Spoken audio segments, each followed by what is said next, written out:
Di sebuah desa yang terletak di tepi laut, ada sebuah kisah yang terpendam tentang seorang anak yang hampir hilang dalam gelombang samudra. Namun, takdir berkata lain, dan penyelamatan yang tak terduga datang dari kedalaman yang tak terbayangkan. Ini adalah kisah tentang Nyai Roro Kidul, sang Ratu Laut Selatan, dan mutiara ajaib yang mengubah nasib seorang anak. Pada sebuah desa kecil di pinggir Laut Selatan, tinggal seorang anak laki-laki bernama Bima. Ia adalah anak yang ceria, penuh semangat, dan sangat menyukai laut. Setiap sore, Bima berlari-lari di sepanjang pantai, bermain ombak, dan mendengarkan kisah-kisah lama yang diceritakan oleh neneknya. Bagi Bima, laut adalah rumah kedua yang penuh misteri. Namun, pada suatu sore yang cerah, Bima tanpa sengaja terperosok ke dalam arus yang sangat kuat. Ombak besar menggulung tubuhnya, membawa Bima lebih jauh ke tengah laut. Ia berusaha bertahan, namun kekuatan alam yang luar biasa membuatnya terjatuh ke dalam kegelapan air yang dalam. Warga desa mencari dengan panik, tetapi tidak ada jejak Bima yang ditemukan. Ki Sastro, seorang penjaga adat desa yang bijaksana, menyarankan untuk memanggil Nyai Roro Kidul, sang Ratu Laut Selatan, karena hanya ia yang memiliki kekuatan untuk menyelamatkan Bima. Tanpa ragu, warga desa melakukan ritual malam untuk memanggilnya, berharap sang ratu mendengar doa mereka. Malam yang sunyi tiba-tiba disusupi oleh cahaya hijau yang lembut. Bima yang berada di tengah lautan, hampir kehabisan tenaga, tiba-tiba merasakan sentuhan lembut yang menarik tubuhnya ke atas. Ia membuka matanya dan melihat seorang wanita dengan rambut panjang yang berkilau, berpakaian hijau, yang tersenyum padanya. Itu adalah Nyai Roro Kidul. "Jangan takut, anakku. Aku akan membawamu pulang," kata Nyai Roro Kidul dengan suara yang menenangkan. Dengan kekuatan gaibnya, Nyai Roro Kidul mengangkat Bima dari kedalaman laut yang gelap. Dalam sekejap, mereka sudah berada di tepi pantai.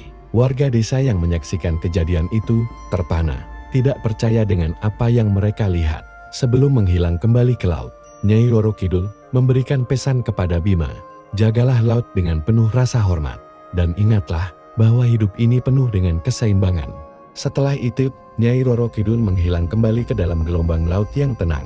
Sementara Bima terbaring lemah di pasir. Keajaiban telah terjadi, dan Bima diselamatkan dari maut. Setelah beberapa hari, Bima mulai pulih. Saat ia berjalan menyusuri pantai, ia merasa ada sesuatu yang aneh di dekat batu besar tempat ia pertama kali terjatuh. Di bawah batu itu, tersembunyi sebuah kotak kecil yang terbuat dari mutiara yang berkilau. Bima membuka kotak itu dengan hati-hati, dan di dalamnya terdapat sebuah mutiara besar yang bersinar terang. Saat tangan Bima menyentuh mutiara itu, tiba-tiba sebuah suara lembut terdengar di telinganya. Suara Nyai Roro Kidul, "Ini adalah hadiah dari Laut Selatan untukmu, anakku. Mutiara ini akan memberimu keberuntungan dan kekayaan. Namun, ingatlah selalu pesan yang aku berikan padamu. Gunakan kekayaan ini dengan bijaksana, dan jangan pernah melupakan asal-usulmu." Bima memandang mutiara itu dengan kagum.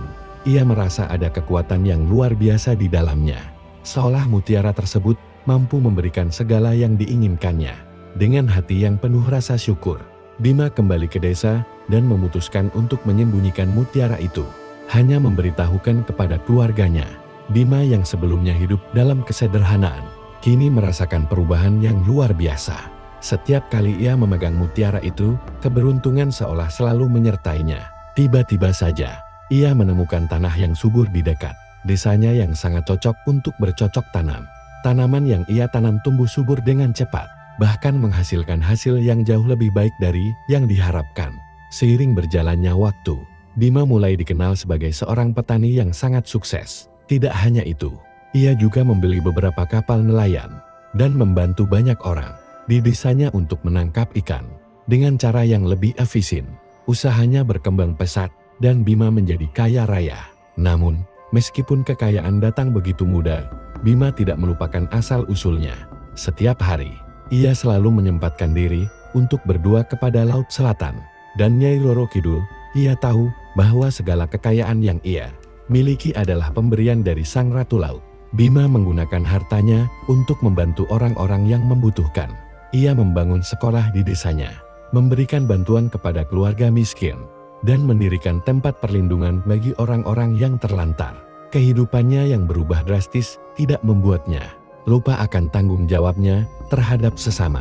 Suatu malam, setelah bertahun-tahun menikmati kehidupan yang makmur, Bima kembali duduk di tepi laut, memandang ombak yang bergulung dengan tenang. Ia teringat akan pesan terakhir Nyai Roro Kidul, dan untuk pertama kalinya, ia merasa bahwa mutiara itu bukan hanya untuk kekayaan duniawi, tetapi juga sebagai simbol tanggung jawab dan keseimbangan hidup.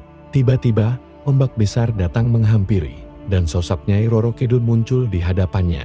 Dengan senyuman lembut, Nyai Roro Kidul berkata, "Anakku, kau telah menggunakan keberuntungan ini dengan bijaksana. Kau telah membantu banyak orang dan tidak melupakan pesan kami. Ingatlah selalu bahwa kekayaan sejati bukan hanya tentang materi, tetapi tentang bagaimana kita menjaga keharmonisan antara manusia dan alam." Bima, dengan mata yang berkaca-kaca, membungkuk hormat. "Terima kasih, Nyai Roro Kidul, atas segala yang telah kau berikan." Dengan itu, Nyai Roro Kidul menghilang kembali ke lautan, meninggalkan Bima dengan perasaan damai dan penuh syukur. Kehidupannya yang telah berubah kini menjadi sebuah legenda yang diceritakan turun-temurun di desa itu, tentang seorang anak yang diselamatkan oleh Sang Ratu Laut Selatan, diberkahi dengan mutiara ajaib, dan mengubah nasibnya menjadi kaya raya, namun tetap rendah hati dan bijaksana. Suatu hari, ketika Bima sudah menjadi pria dewasa, ia berdiri di tepi laut, memandang ombak yang datang dengan tenang. Dalam hati, ia berjanji untuk terus menjaga keseimbangan antara kekayaan dan kebaikan, dan untuk selalu menghormati laut yang telah memberinya hidup baru. Kadang, kekayaan datang dengan cara yang tak terduga, tetapi yang lebih penting adalah bagaimana kita menggunakannya untuk kebaikan bersama. Laut yang dalam memberikan kita banyak hal, asalkan kita menjaga keharmonisannya.